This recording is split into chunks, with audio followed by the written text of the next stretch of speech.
अहिंसा एवं करुणा के अवतार श्रमण भगवान महावीर के पावन पुनीत चरणों में सादर कोटि कोटि वंदन अभिनंदन। ध्यान योगी युग प्रधानाचार्य पूज्य श्री शिवमुनि जी महाराज साहब, संघ गौरव उप प्रवर्तक परम सेवा भावी पूज्य गुरुदेव श्री प्रेम सुख जी महाराज के पावन पुनीत चरणों में सादर कोटि कोटि वंदन अभिनंदन। आदरणीय मुनिवृंद, उपस्थित धर्म प्रेमी बंधुओं, माताओं एवं बहनों, आप लोग श्रवण कर रहे हैं आचार्यों की महान परंपरा में आचार्य हेमचंद्र सूरी जी के द्वारा प्रारूपित योग सूत्र के अंतर्गत गृहस्थ में रहने वाले गृहस्थी लोगों के लिए 35 प्रकार के मार्गानुसारी बोल बतलाए हैं। और वो छोटे छोटे 35 प्रकार के जो सूत्र हैं, बोल हैं, वह व्यक्ति के जीवन को सुंदर बनाते हैं, व्यवहारिक बनाते हैं, अनुशासित बनाते हैं, मर्यादित बनाते हैं। तो ऐसे सूत्रों की चर्चा आपके समक्ष चल रही है। परसों आपके बारे में एक सूत्र की चर्चा चल रही थी और वो सूत्र है विवाह शादी के संबंध में, कुल शील समय सार्धम कृतोद्वाहुन्य गोत्रजयी, कि गृहस्थ में रहने वाले गृहस्थी व्यक्ति स्वयं या अपने बच्चों की शादी विवाह जहां करते हैं वह कुल और शील की समानता को देखें, यानी बरोबरी को देखें, और समान गोत्र के अंदर शादी ना करें। ये दो बातें कही गई हैं। शादी को एक नैतिक संबंध, एक नैतिक आधार माना है, एक नैतिक आदर्श माना है। आपको भी शादी और इसका नैतिकता से क्या लेना देना है? आप कल्पना करें, एक व्यक्ति की शादी नहीं होती और भरी जवानी के दौर से गुजर रहा है, और ये बात लड़के लड़की, स्त्री पुरुष सब पे लागू होती है। और उसके जीवन के अंदर विषय वासना का बवंडर उठ रहा है, तो क्या होगा? वो अनैतिक रास्ते पर जाएगा, गलत रास्ते पर जाएगा, और अपने शरीर की जो भोग संज्ञा है उसको जो है वह भोगने का प्रयास करेगा। तो अनैतिक रास्ते हैं। नैतिक में क्या है कि भाई मेरी शादी हो गई, हम दो पति पत्नी हैं, हम अपने गृहस्थ धर्म के अंतर्गत जो हमारी मर्यादाएं हैं उसके अनुसार हम अपने शरीर की आपूर्ति कर लेते हैं, और इसके अलावा हमारे लिए बाकी सब लोग सम्माननीय आदरणीय हैं, हमारे औरों के साथ अच्छे एक संबंध जो है बने हुए हैं। तो नैतिकता जीवन में आती है। और ऐसे विवाह का बंधन कह लो या विवाह की रीत कह लो, इसे समाप्त कर दिया जाए तो मानव समाज में एक अराजकता पैदा हो जाएगी, एक अनैतिकता का वातावरण पैदा होगा, और केवल शरीर तक सीमित रह जाएंगे। उसमें आत्मा, इमोशंस, आदमी की भावनाएं और जो विभिन्न प्रकार के संबंध बनते हैं, रिश्तेदारियां बनते हैं, सब चूर चूर हो जाएंगे। तो ऐसी नौबत ना, इसके लिए विवाह का एक विधान किया गया कि जिनके क्षमता में साधु बनना नहीं है, जो साधु सन्यासी नहीं बन सकते, वो गृहस्थ में रहेंगे। तो गृहस्थ में रहेंगे तो गृहस्थ में कैसे रहना, ये सारी बातें बतलाई जा रही हैं। तो यह विवाह शादी की बात है। अब पिछले 2 प्रवचनों में आप लोगों ने, क्योंकि कल तो प्रवचन हुआ इसलिए नहीं क्योंकि प्रातःकाल 7 बजे से पूरे भीड़ में लाइट नहीं थी, और प्रवचन समाप्त होने के भी 1 घंटे सवा घंटे के बाद लाइट आई। तो कहने का मतलब यह है कि कल प्रवचन नहीं हुआ, तो परसों और तरसों यही विषय पर चर्चा चल रही थी, विवाह के बारे में, कि विवाह क्या है, कैसा है, इसके कैसे कैसे रूप देखने में आते हैं, और पति पत्नी के प्रति, पत्नी पति के प्रति अपनी जिम्मेदारी को, कर्तव्यों को कैसे निभाए, सारी बातें आप लोग सुन रहे थे। इसी की बातें आगे और बढ़ती हैं। घर की व्यवस्था का जो मूल है, घर की व्यवस्था का जो मूल है वो है नारी, स्त्री, पत्नी, कुछ भी नाम दो, वो घर की मूल धुरी है और घर की संपूर्ण व्यवस्थाओं का वो केंद्र बिंदु है। आज उन आपवादिक परिवारों को छोड़ दो जहां पति पत्नी दोनों नौकरियां करते हैं, लेकिन नौकरी करने के बावजूद भी घर की इंटरनल व्यवस्था नौकरी करने वाली महिला के पास भी रहेगी, और जो महिलाएं नौकरी नहीं करती उनके ऊपर विशेष तौर पर 24 घंटे साल के 365 दिन घर की इंटरनल व्यवस्था जो है वो महिलाओं पर कायम रहती है, महिलाएं निभाती हैं। तो इससे आप घर में किसको हम मुख्य मानते हुए, पत्नी है तो मुख्य हो जाती है। तो पत्नी जो है घर की व्यवस्थाओं को देखती है और इसको दिशा पूजन के अंतर्गत पश्चिम दिशा जो है पत्नी की मानी गई है कि पत्नी के प्रति हम कैसा व्यवहार करें। तो यह कुछ बातें कही गई हैं 5 प्रकार की कि पत्नी के साथ घर में कैसा व्यवहार उसके पति को, पुरुष को करना चाहिए। पहला कहा है पत्नी को सम्मान देना, पत्नी को सम्मान देना। अब सम्मान देने का मतलब कोई गलत ना लगाए कि वे पांव छू ले या हर समय चारों तरफ मंडराता रहे, ये भाव नहीं है। सम्मान देने का मतलब पत्नी को ये है, एक तो शालीन शब्दों से बोले, मर्यादित शब्दों से बोले, ओछे और हल्के शब्दों का प्रयोग अपनी पत्नी के लिए बिल्कुल ना करें और कभी उसका अपमान ना करें। दूसरा सूत्र है कि घर में पत्नी का अपमान न हो, कि घर में मान लो बड़ी फैमिली है या रिश्तेदार आए हैं या यार दोस्त आए हैं, आप सबके बीच में जब चाहते हो जब देखते हो पत्नी का अपमान कर देते हो, कुछ जली कटी सुना देते हो, तुझे बनाना नहीं आता, तुझे परोसना नहीं आता, तो मैनर्स नहीं है, तू ऐसी है और वैसी है, बात बात में गुस्सा होना, तुमने अभी तक खाना नहीं परोसा, तुमने अभी तक ये चीज नहीं बना करके दी, तुम्हें कोई सहूर नहीं है। ऐसे सबके बीच में अपमान करने का काम बिल्कुल ना करें और हो सके कोई गलती हुई भी है तो उसे तरीके से कह दे, समझा दे, लेकिन अपमान करने का काम व्यक्ति ना करे। और तीसरा कहा है एक पत्नी व्रत का पालन करे, कि अपनी पत्नी तक अपने आप को व्यक्ति सीमित रखे, क्योंकि तुम शादी के बंधन में बंध गए हो, शादी के बंधन में बंधे हुए हो, तो एक पत्नी व्रत का तुम्हें पालन करना चाहिए। जगह जगह ताक झांक करना, मुंह मारना ये उचित नहीं है, इससे घर में शांति रहती है। बहुत से परिवार आज भी, पहले भी, आगे भी चलेंगे, लेकिन ये कमी होनी चाहिए, रुकना चाहिए कि एक व्यक्ति है, शादी भी हो गई, दाएं बाएं इधर उधर संबंध बनाते फिरते रहते, उससे क्या होता है, घर में कलह कलेश होता है, बात तलाक तक पहुंच जाती है, कोर्ट कचहरी पुलिस थाने तक पहुंच जाती है। तो ऐसी नौबत ना आए, इसके लिए एक पत्नी व्रत का पालन करना चाहिए। और चौथा कहा है गृह व्यवस्था पत्नी को सौंप दें, गृह व्यवस्था पत्नी को सौंप दें। घर की व्यवस्था में पुरुष या अन्य कोई व्यक्ति बार बार इंटरफेरेंस ना करे, बार बार हस्तक्षेप ना करे कि भाई घर के खाने पीने, कपड़े लत्ते, साफ सफाई, घर में क्या आना है क्या नहीं है, किस सामग्री की कमी हो रही है, होने वाली है, घर की क्या क्या रिक्वायरमेंट है, संपूर्ण व्यवस्था पत्नी को सौंप देनी चाहिए। और पांचवा कहा है वस्त्र आभूषण की कमी ना रहे।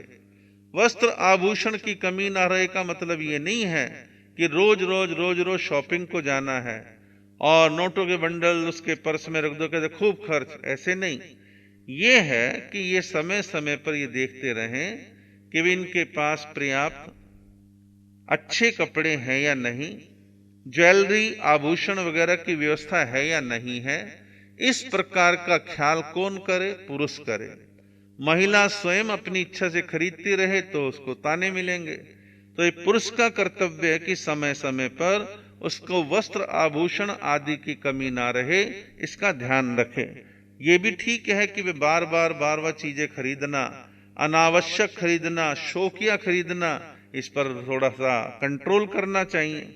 तो इन 5 चीजों के करने से, पत्नी को सम्मान देने से, उसका अपमान ना करने से, एक पत्नी व्रत का पालन करने से, घर की व्यवस्थाएं सौंप देने से और वस्त्र आभूषणों का ध्यान रखने से, इन 5 चीजों से पत्नी संतुष्ट रहती है। इधर उधर उसका मन भटकेगा नहीं, आपके घर आपके परिवार में उसका मन रम जाएगा। फिर संतुष्ट पत्नी, जिसको सेटिस्फैक्शन हो गया, संतुष्टि हो गई है, ऐसी पत्नी बदले में घर को क्या देती है? ऐसी पत्नी घर को 5 चीजें देती है। पहली चीज घर की सुव्यवस्था, कि घर में पूरा सिस्टम बना हुआ, सुव्यवस्था है, हर चीज अपने ठिकाने पर है, सुबह से रात तक टाइम टेबल के अनुसार भोजन इत्यादि बनता है, आने वाले मेहमानों का अच्छा सत्कार सम्मान करती है, क्योंकि वह संतुष्ट है तो घर की सुव्यवस्था वो करती है। दूसरा, नौकर चाकरों से स्नेहपूर्ण व्यवहार करती है, कि नौकर चाकर यदि घर में है तो उनसे प्रेम से काम करवाती है, चीखती चिल्लाती नहीं है, ताने नहीं मारती है, जली कटी हल्की भाषा नहीं बोलती है। क्यों? क्योंकि अंदर से संतुष्ट है, और संतुष्ट है तो नौकर चाकरों के साथ इंसानियत का व्यवहार, मानवता का व्यवहार वो करेगी और अपने घर के सारे काम उनसे बड़े प्यार से करवा लेगी। ऐसी संतुष्ट पत्नी घर में तीसरा फल क्या देती है? तीसरा अनुग्रह देती है, पति व्रत धर्म पालन में दृढ़ रहती है, कि ये मेरे पति हैं, इनके अलावा अन्य पुरुष या तो मेरे पिता समान, भाई समान, पुत्र समान है, लेकिन कोई गलत दृष्टि मन में नहीं आएगी। क्यों? क्योंकि वे अपने पति के द्वारा संतुष्ट है, और संतुष्ट नारी बड़ी गंभीरता के साथ संपूर्ण जिम्मेदारियों को निभाती है। तो तीसरा प्रतिफल है, पति व्रत धर्म का पालन करती है। और चौथा कहा है, गृह संपत्ति की सार संभाल करती है। गृह संपत्ति की सार संभाल, संपत्ति में बहुत सारी चीजें आ जाती हैं।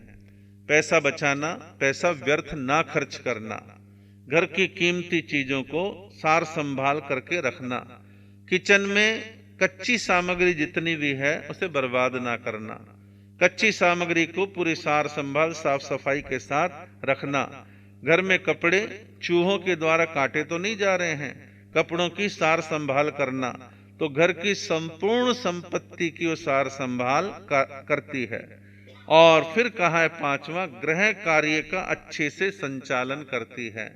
घर के जो जो काम है उनका अच्छे से संचालन एक संतुष्ट स्त्री जो है अपने घर के अंदर किया करती है।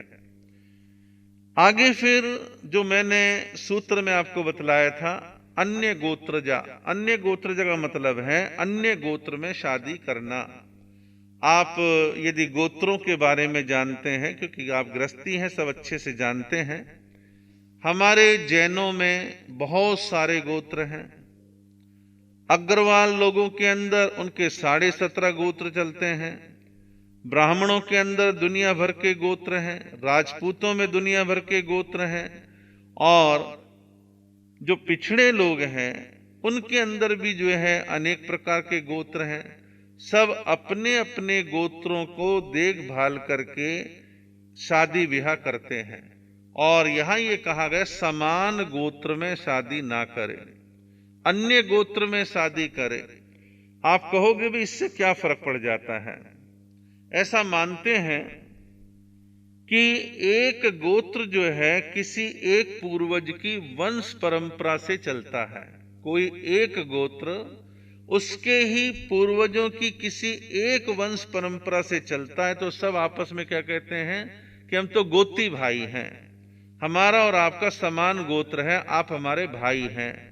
तो भाई यानी समान गोत्र एक ही परिवार के लोगों के बीच लड़के या लड़की का विवाह नहीं करते। अब एक ही गोत्र के अंदर सारे के सारे हों तो ऐसे शादी विवाह नहीं होती। दूसरे वाले गोत्र में जो है जाकर के शादी करने की प्रथा है।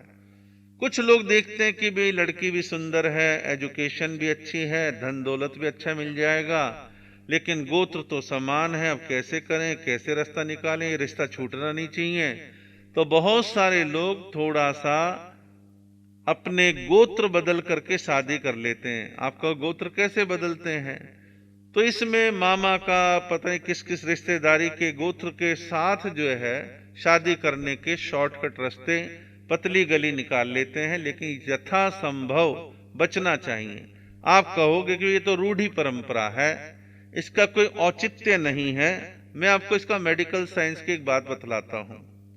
दिल्ली की एक कॉलोनी की सत्य घटना है कि वहां किसी को पांव में तकलीफ हुई, बहुत इलाज करवाए, जगह जगह जगह जगह जहां जिसने बतला वहां डॉक्टरों के पास, हॉस्पिटलों में गए, खूब इलाज कराए, समाधान नहीं निकला।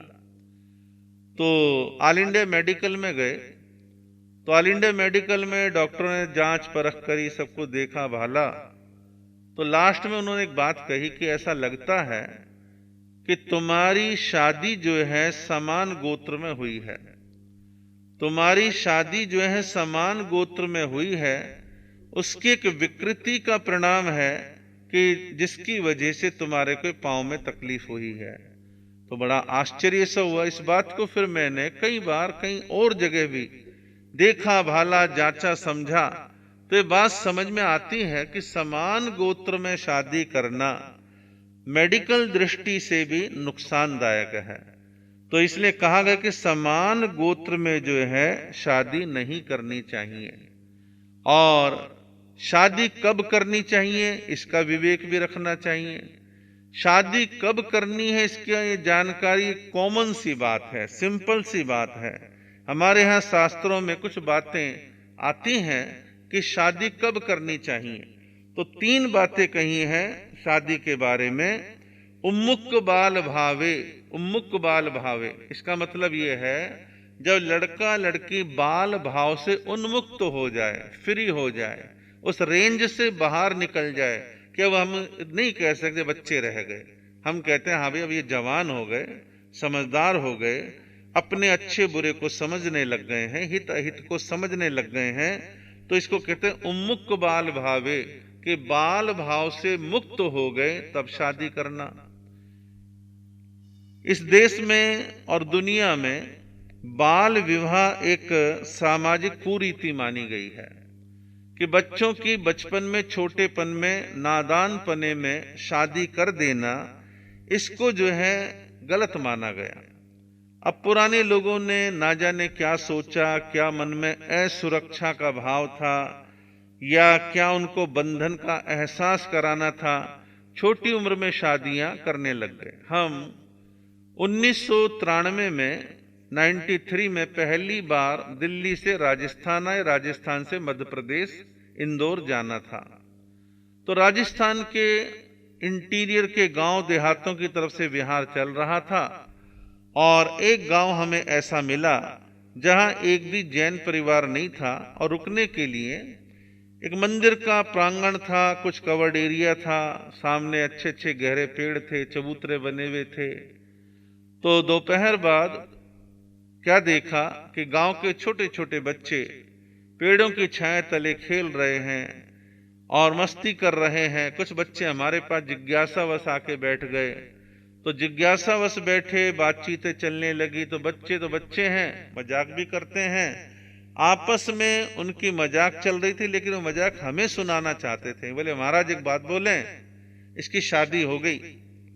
तो बच्चे की हमने उम्र देखी, मुश्किल से 9 साल या 10 साल की होगी, तो उसकी शादी हो गई, इस प्रकार की बात। फिर कोई लड़की आई छोटी सी, बोले इसकी भी हो गई। तो मैं कहा ऐसे कैसे? बोले बाद में गोना करते हैं, लेकिन अभी शादी हो गई।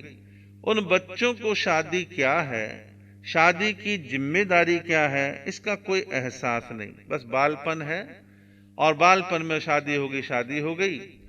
और जो बालपन की शादियां हैं, जो बाल विवाह है, इसको ना तो साइंटिफिक दृष्टि से अच्छा कह सकते हैं, क्योंकि पुराने समय में बाल विवाहों के कुछ गलत परिणाम निकलते थे। या तो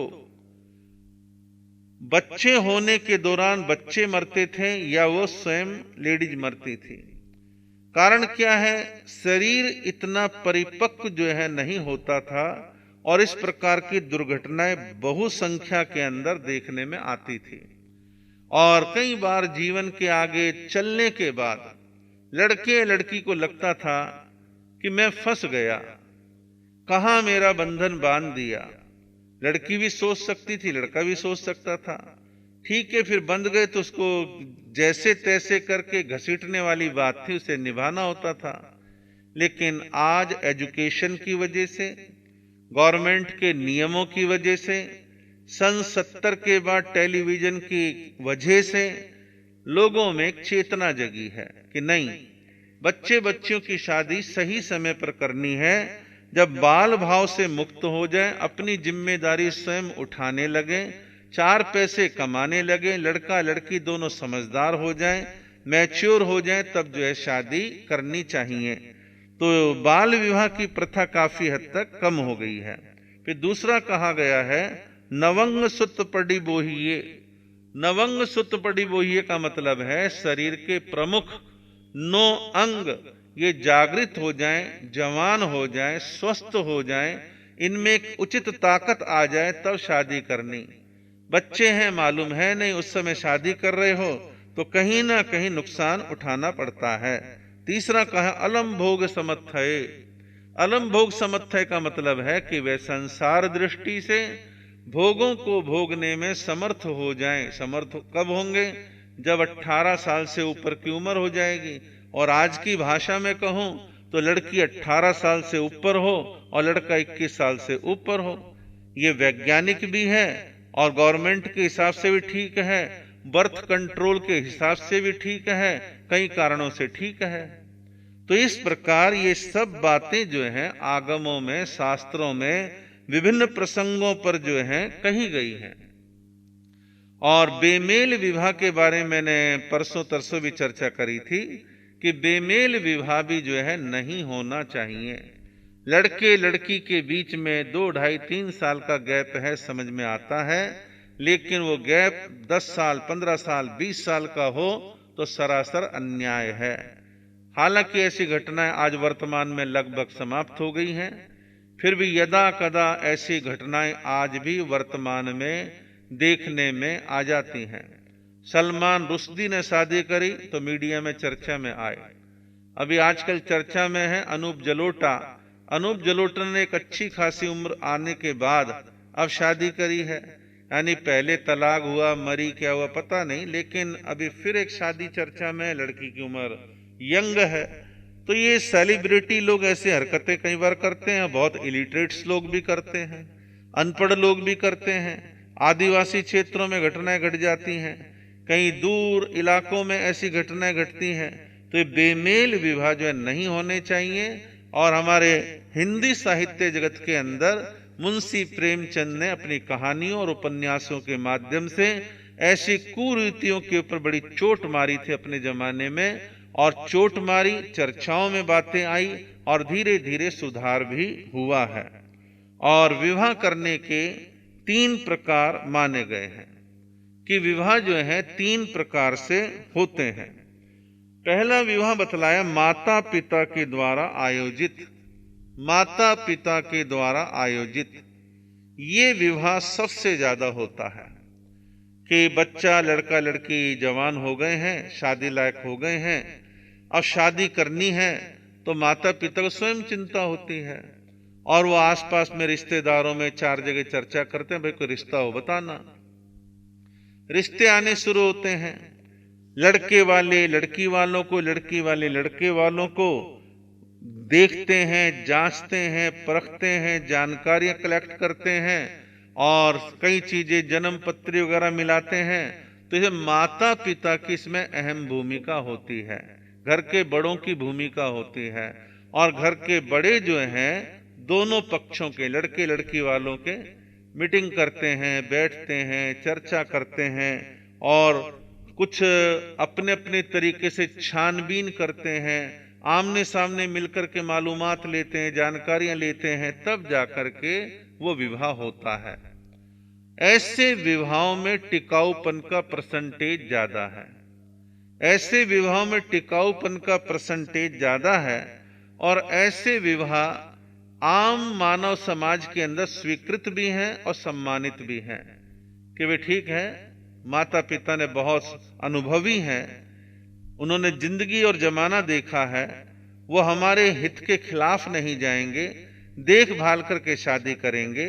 आज से 20, 30, 40 साल पहले कहीं कहीं जगह एक गड़बड़ होती थी बड़ों के द्वारा भी कि लड़की सुंदर नहीं है, लड़के को पसंद नहीं है, या लड़का सुंदर नहीं है, लड़की को पसंद नहीं है, और बस पैसे को प्रमुखता दे दी और प्रेशर दे दुआ करके शादी कर दी, बाद में प्रॉब्लम होती थी।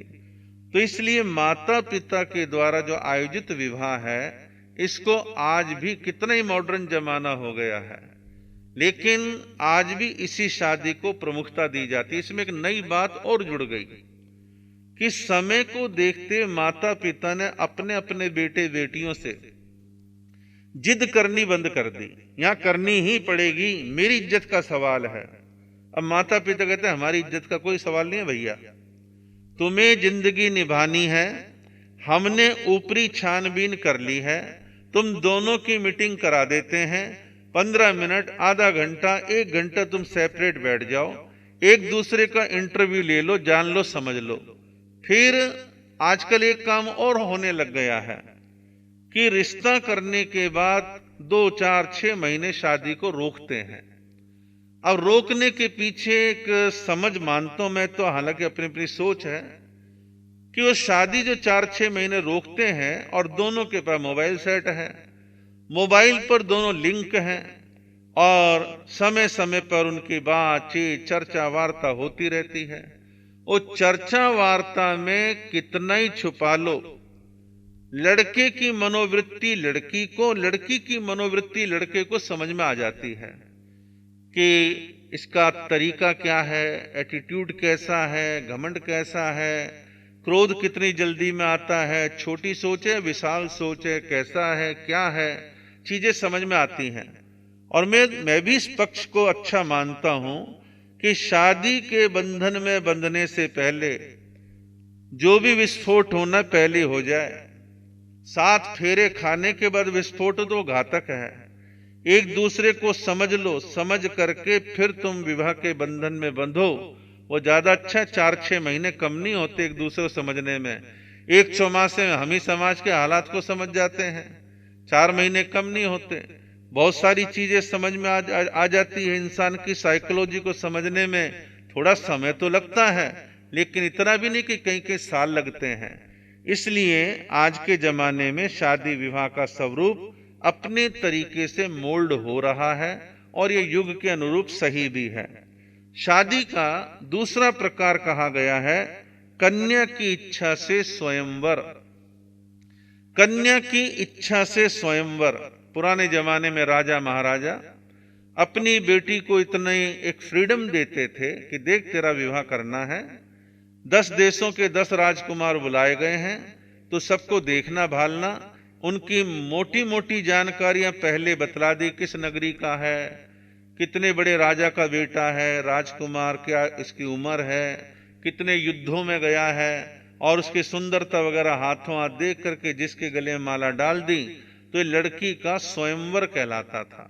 आज के जमाने में कर लो तो बड़ा लफड़ा हो जाए, कैसे कमाल है, बाप ने बिगाड़ रखा है, लड़की इतनी आजाद हो गई। और पहली बात तो स्वाभिमानी लड़के आएंगे क्यों, 10-10 एक साथ आएंगे ही नहीं।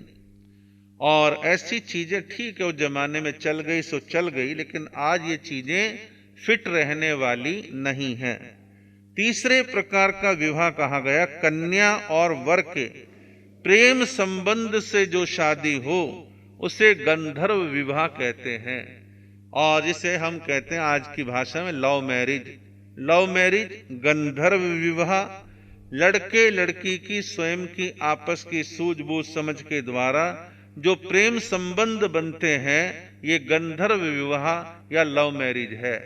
ये पहले भी होती थी, आज भी होती है और आगे भी होगी। परसेंटेज कम ज्यादा चलते रहेंगे, वो बात एक अलग है। वर्तमान में 3 प्रकार की शादियों, पहली माता पिता की सहमति और जानकारी के द्वारा शादी, और दूसरा है कि लड़के लड़की की आपसी पसंद और समझ के द्वारा जो शादी होती है, एक वो रूप है। ये रूप कई प्रकार से देखने में आता है। 10वीं 11वीं 12वीं आते आते को एजुकेशन में लड़के लड़कियों के आपस में जो है कुछ प्रेम के बीजों का वपन हो जाता है। फिर हायर एजुकेशन के लिए कॉलेज में गए, 3 से 4 साल की पढ़ाई वहां चली, फिर और आगे पढ़ना है और 2 साल की पढ़ाई, लेकिन वो दोनों आपस में कहीं ना कहीं जुड़े रहते हैं। समय समय पर संवाद, मिलना जुलना उनका छुप छुप करके चलता रहता है। और कईयों का स्कूल और कॉलेज में कुछ नहीं होता, एमएनसी कंपनियों में नौकरी कर रहे हैं या हिंदुस्तान की देसी पुरानी कंपनियों में नौकरी कर रहे हैं। लड़का लड़की नौकरी करे, अभी शादी किसी की नहीं हुई है, और आपस में मिलते हैं जुलते हैं, एक दूसरे के व्यवहार को देखते हैं, एक दूसरे से इम्प्रेस होते हैं, इम्प्रेस होकर के संबंध बनते हैं, और एक दिन या तो स्वयं विवाह कर लेते हैं, कोर्ट मैरिज कर लेते हैं, और या आर्य समाज मंदिर में जाके फेरे ले लेते हैं, या पहले माता पिता को बता के उनको तैयार करके उनकी सहमति से फिर शादी करते हैं। तो इस प्रकार एक विवाह का रूप ये भी देखने में आ रहा है। और एक जो है लिव इन रिलेशनशिप, ये भी प्रथा में आजकल वर्तमान में नया नाम है, नई चीज है कि शादी से पहले लड़की लड़के के घर में, लड़का लड़की के घर में, घर का मतलब है कहीं बाहर, 6 महीने, साल, 1.5 साल, 2 साल इकट्ठे रह रहे हैं, खा रहे हैं, पी रहे हैं, सब कुछ चल रहा है, फिर मन हुआ तो शादी कर ली, नहीं तो अपने आपस में अलग अलग हो जाते हैं। और उसमें कई बार इतनी कड़वाहट बढ़ जाती है कि मर्डर तक कराने की नौबत तक भी आ जाती है। लेकिन ये थोड़ा सा भद्दा रूप है, गलत रूप है, इतना मॉडर्न होने का भी कोई औचित्य नहीं है। इससे बचने का प्रयास जो है करना चाहिए। तो इस प्रकार कई रूप हैं, लेकिन सबसे अच्छा रूप है माता पिता की सहमति के द्वारा विवाह का होना।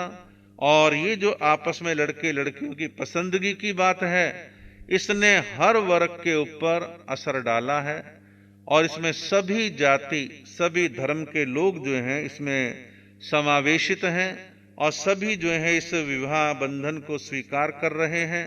हमारे जैन समाज में भी, जैन परिवारों में भी लव मैरिज, प्रेम विवाह का जो है असर देखने में आता है। हालांकि बच्चों को आप लोग कम नहीं समझाते, बहुत कुछ समझाते हैं। समय समय पर साधु साध्वी अपने तरीके से समझाने का प्रयास करते हैं, लेकिन फिर भी कहीं ना कहीं कुछ ना कुछ ऐसी घटनाएं चलती रहती हैं।